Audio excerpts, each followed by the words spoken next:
Welcome to this explainer. Today, we're jumping straight into an objective look at Professor Ibrahim Abdullah Səlqini's structural blueprint. He actually maps out how to move global society from what he calls contemporary enslavement all the way to the universality of Islam. Think of this less as a theological discussion and more as a deep dive into a really vast theoretical framework for global geopolitical organization. Our source material for this analysis is Professor Səlqini's text itself, and it is incredibly detailed. It lays out a highly systematic roadmap detailing the 6 duties of Muslims towards the globalization of Islam. This isn't just a loose collection of ideas. It's a tightly interlocking matrix that he argues is absolutely required to achieve this sweeping global vision.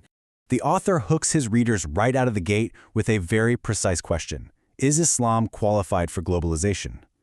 Right from the start, he's framing the religion not merely as a personal faith or a set of private rituals, but actually as a comprehensive, highly scalable system capable of full global administration and governance. He's setting the stage for a major structural analysis, which is exactly what we are going to break down.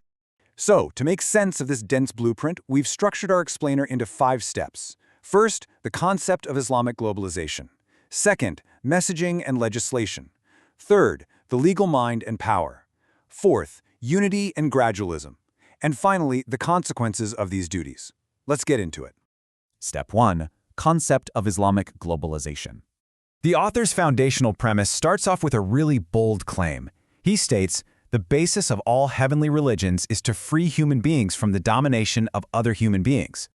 Basically, he argues that true liberation is found in escaping human-made domination. He contrasts this divine liberation directly against what he calls modern enslavement, which he defines as being politically, economically, or culturally subjugated by other humans or man-made systems. Now, according to the author, achieving this global liberation isn't just going to happen by accident. No way. It relies on 6 interlocking geometric pillars. These aren't just optional suggestions. The text insists they literally must be built systematically and all working in conjunction with one another. Step 2. Messaging and legislation. So duty 1 is all about absolving responsibility by delivering the message of Islam clearly to the entire world. And the author is super pragmatic here. He emphasizes heavily leveraging the immense power of modern mass communication. We're talking satellite TV, the internet, mobile networks, the whole shebang. The goal here is simply to present the idea accurately to the global public. Once the message is clearly delivered, that structural duty is fulfilled, and from there, the choice is entirely up to the individual.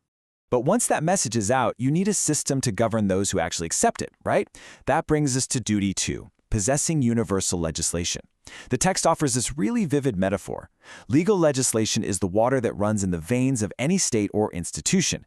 The author states emphatically that without a massive, highly practical legal framework that covers all aspects of global administration, any institution is just going to wither and die. You can't run a global system on abstract ideas, you absolutely need concrete laws. Which brings us to step 3, legal mind and power. Duty 3 introduces a stark contrast between raw emotion and what he calls the legal mind. The author argues that pure emotion inevitably leads to chaos and reactionary, biased decisions.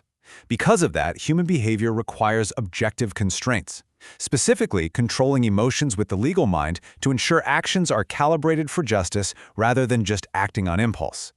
Now, duty 4 deals with power, and the author gives a very strict warning here.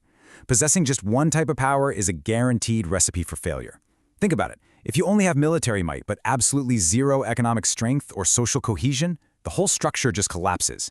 The blueprint mandates possessing all pillars of power combined: military, economic, social, and political. They all have to work together to support this overarching global structure. Step 4. Unity and gradualism. Duty 5 focuses heavily on faith-based unity and organizational division. The author maps out a highly specific structural evolution. It definitely doesn't happen overnight. Stage 1 is simply building shared concepts among independent states. Then, Stage 2 moves to practical economic integration, kind of like a customs union. Stage 3 steps it up by unifying sovereign ministries, like centralized defense. And finally, Stage 4 culminates in the creation of an Islamic United Nations that acts as an umbrella, integrating and protecting these diverse states under one structured system. But how do you actually move through all those stages? Well, Duty 6 mandates gradualism as a cosmic law. It requires step-by-step progression.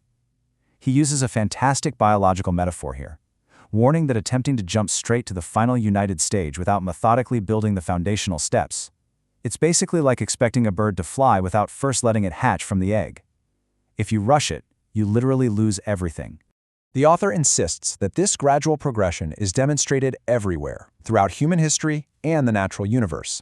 Executing a massive structural change like this requires immense patience, logical sequencing, and a strict adherence to step-by-step evolution. You simply cannot skip steps. Finally, Step 5. Consequences of these duties. So, what happens when these 6 pieces are finally assembled? The text posits a profound shift, transforming Islamic thought from an abstract concept into a solid, tangible geopolitical reality.